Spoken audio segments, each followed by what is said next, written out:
Greetings, salutations. Welcome to the episode where the suspension doesn't work. I barely slept last night. A lot of concern in the comments. And upon further investigation, the suspension is not going to work. So join us as we discover how to remedy it and then put it back together. Join us. Whoa, really? Mm-hmm. This is news to me. I'm sorry, what? I said, this is news to me. This is news to all of us. You notice I put a jack stand under the car? This just happened 5 minutes ago.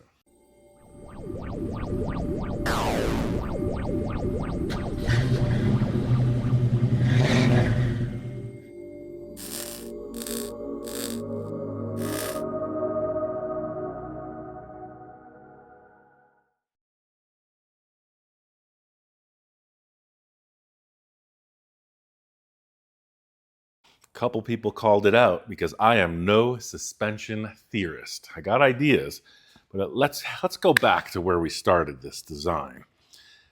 I only had certain parts. I had the leftover parts from a 4-link suspension, so I was 2 heim joints short of victory because I used it for a panhard rod on another vehicle. So if we look in at this 3-link setup, I'll get the spotlight on the situation. In here, is that lighting? Yeah, it is. In here, there are no spacers right now. See, this has the freedom to shimmy shake side to side, just because I had thrown it together quickly. After installing the Watts link, and I touched on this, it may have been edited out, I don't remember. Someone said the position of the pivot on the Watts link down here is going to interfere with this. When one tire, say you're going in a driveway or over a speed bump, and only one tire lifts, it's creating an angular travel of the suspension of the axle. It's going to directly feed into that triangle 3-link. I do recall reading that gentleman's comment. I think these are people that know how to design suspension. Someone also said, hey, why don't you just thread that rod short? Why don't you cut this rod and thread it so that heim joint goes in there instead of doing this? I said, you know what? I'm a welder, not a machinist. Boom. I'm going to put the floor jack under this, and we're all going to watch the suspension cycle and bind. And then we can all learn something. I mentioned I had never done a 3-link before. The theory of this without the Watts link would work, but potential to break then wear out that third heim joint is increased. So let's watch it fail. Then we'll talk about how to remedy it. So this is what we're looking at here. I'm going to lift up this side again. The hand. Mm-hmm. I'm going to lift up that side of the axle, and we're going to watch this shift until it wants to bind.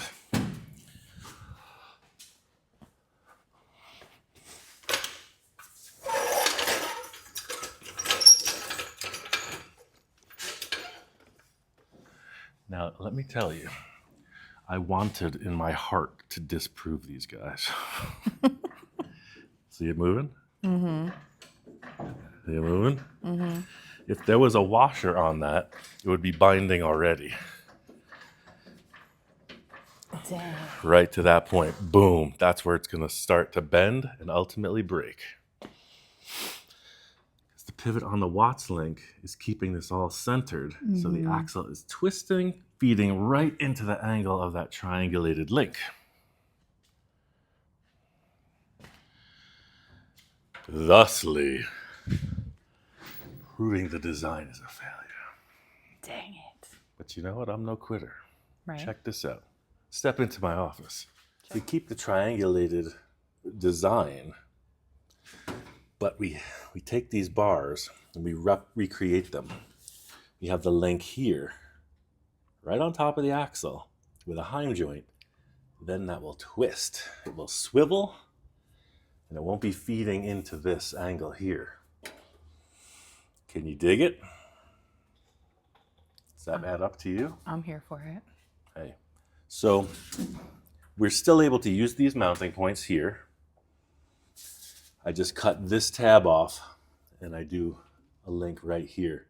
So I'm gonna have to order, I'm gonna have to order 2 heim joints. And for the heck of it, since I was using spare parts, I'm gonna heim joint these 2. So I'm gonna order 4 heim joints. Go to the metal supply, and we're gonna hang this piece on the wall as a reminder. But all is not lost. We're still working on the sheet metal. Today, I'm gonna do this side there, and then we're gonna work on some cool little points to get all these attachments ready to fall off. We're gonna put these back together, and we're gonna patch the floors in. So let's do some work. Sorry, I just had to spend a minute getting my emotional self back together. I would say it kind of would suck to come to work. You're like ready to work on something else, and then you move something, and you're like, oh no. But hey, does a Major League Baseball player hit it out of the park on his first swing? sometimes. It's luck. The luck was not, the fates were not with us. Must have done something wrong in a past life to suffer this embarrassment publicly. All right, as we were.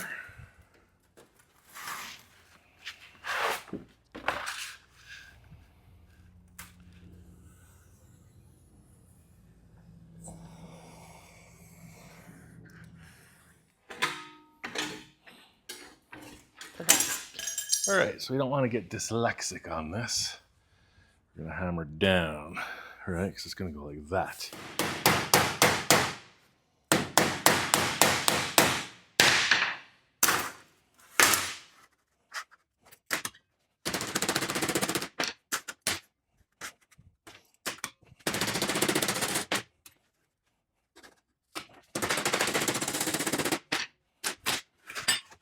If I can do 2 of these in a row, I might redeem my self-esteem. We did a successful one yesterday. Trying for success today. Let's put it in the shrinker and find out.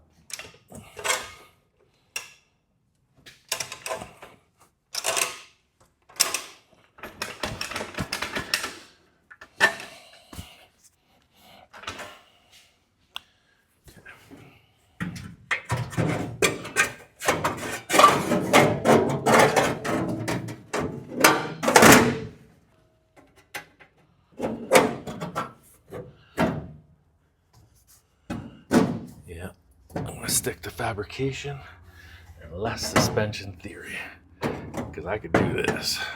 Yeah, let me get a hammer and a welder. We'll start setting that together. Just gonna use this vice grip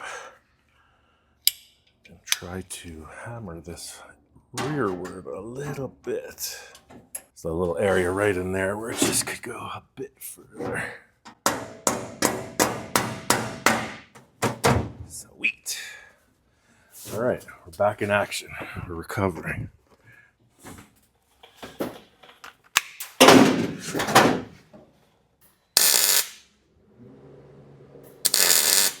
We're having a funny thing on Facebook and Instagram this morning. We're blaming things on Ian Roussel, the insidious Ian Roussel. So I'm sure that this failure had something to do with him. That purple monster thing.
trying to get those two flanges to come together cohesively.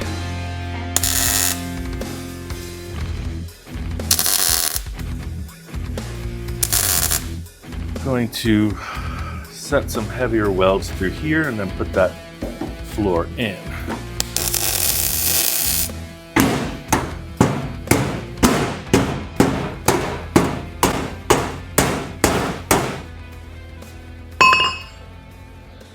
Want to get the caveman job, you got to use the caveman tools. It's that simple. All right, let me tack all this up.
We got to put all these supports back in, so let's make a couple little tabs to make that happen. That one's pretty loose, but we got 4 total. Let's see what we got.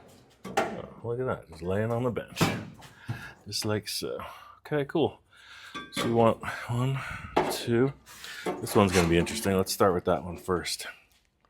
So we're going to clip it like that. What's the purpose of the tabs? Just the way they built the car. I guess it just, keeps things in shape. Gotcha. I figure since they're there, we'll reuse them, but I've seen Radical Customs just delete all that stuff, so yeah. So let's just grab that, about that. I bet we can make 2 of these. This side comes in at exactly the same angle.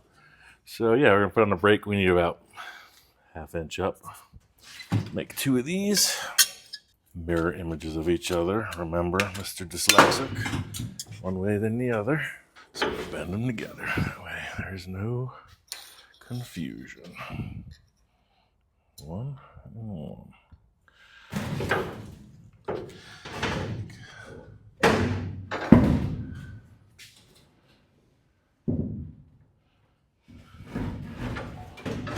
Looks cool.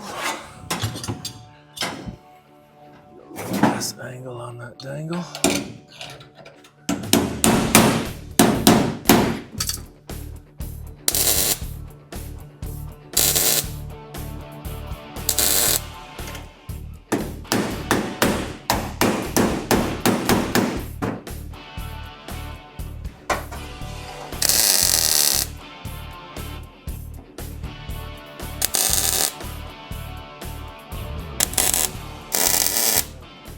Oh, you know what else these tabs do? What? They give the interior panels something to hold on to. Mm. When you put in your door panels. So this looks good. That's pretty cool. I'm just going to bend one for the other side, unless that pushes in. Yeah. No, because we do want the door panels to land on them, so I'm going to keep that parallel. I'm going to make 2 little up and downs, that and like that.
So now we're going to work in these corners down here.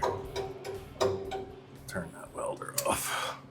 All right, so we had this brace coming across the car, and I believe we should reinforce this. But we got a bunch of loose ends. So I'm going to get the air hammer out and blast this. It's going to be loud. And we'll rebuild.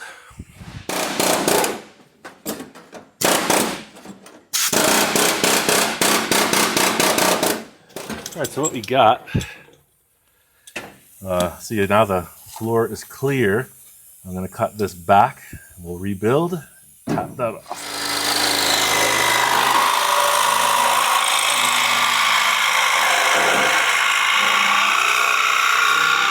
Oh no. Could this be the end of our multi-tool? It's the perfect material. So we'll just double them up. Need it,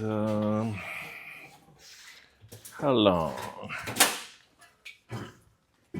Let's go with 2 at that length. Bing, 2 of those.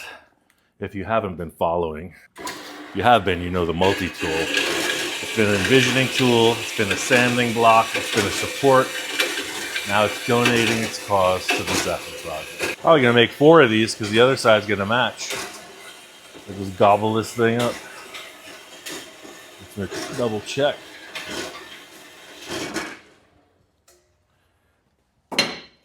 Sure enough, it's cut 4. So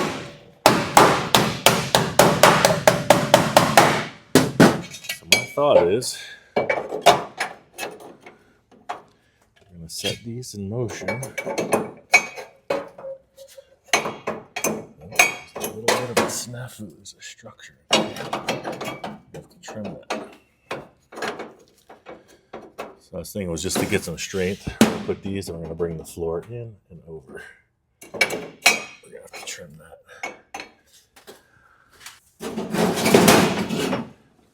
This is definitely overkill for the strength we need, but hey, a job worth doing. It's worth doing twice as strong.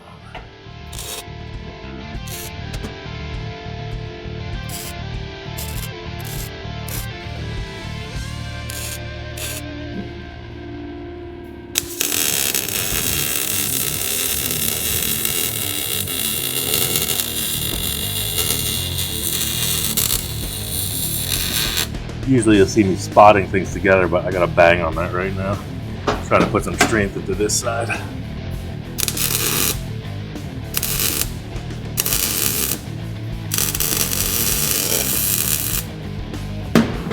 Close up some of these gaps.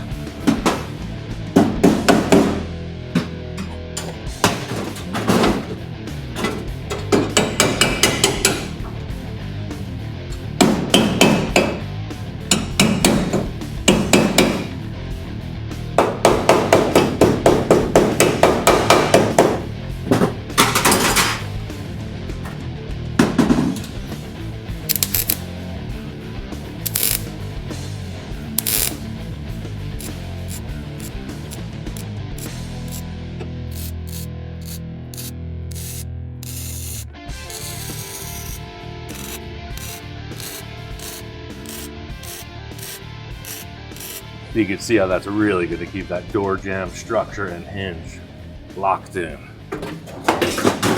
Let's cut some metal. We'll cut some paper first, make a sheet metal brace. Yeah, to really lock that door jamb, I'm going to cool down the welder. I'm going to hit it from the backside first. Just running a piece of round rod because there's a little gap and nobody sees it, but it's got to be very strong.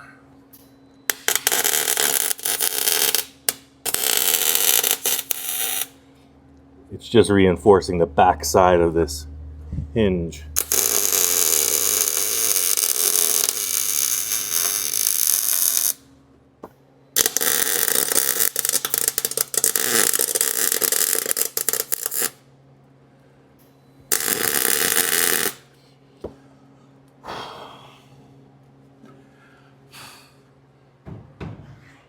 That ain't going nowhere. All right, now let's mix some paper with that fire. Really avocado.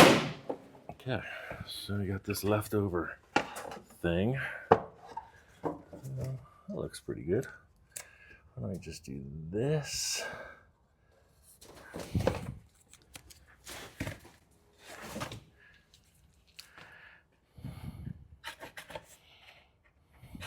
Push that in.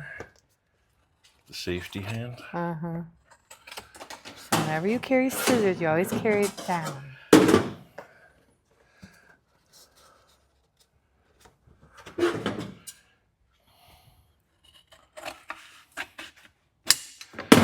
Alright, I like that. Cool. Just a little bit less up here. And then two up and down, right in the middle. Bada bing. Cool.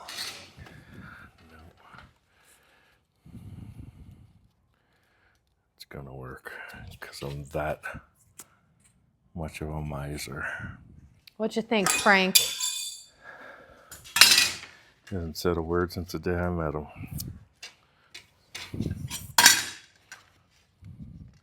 How did I just do this?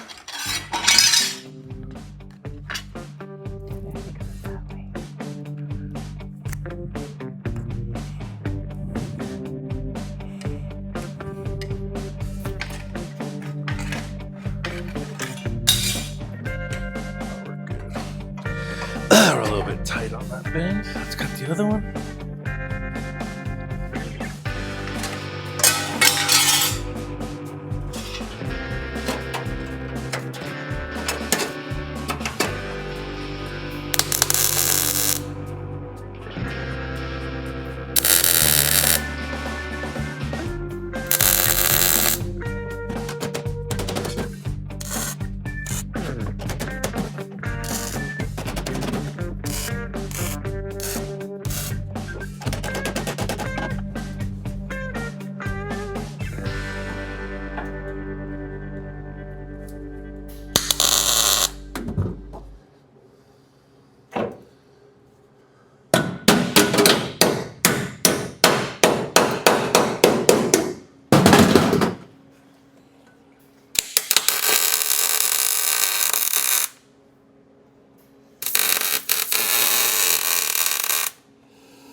I'll put more welds on that, but not right now.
You can see where we're going here now. Getting all this closed in and reinforced. So yeah, in the end, there'll be a piece that plates in here, a little join from there to there, and the whole operation will be a liquid tight and super strong. But I'm not going to put that panel in until we redo the 4 links. So I'm off to my cell phone to do some ordering. Stand by. Come back soon.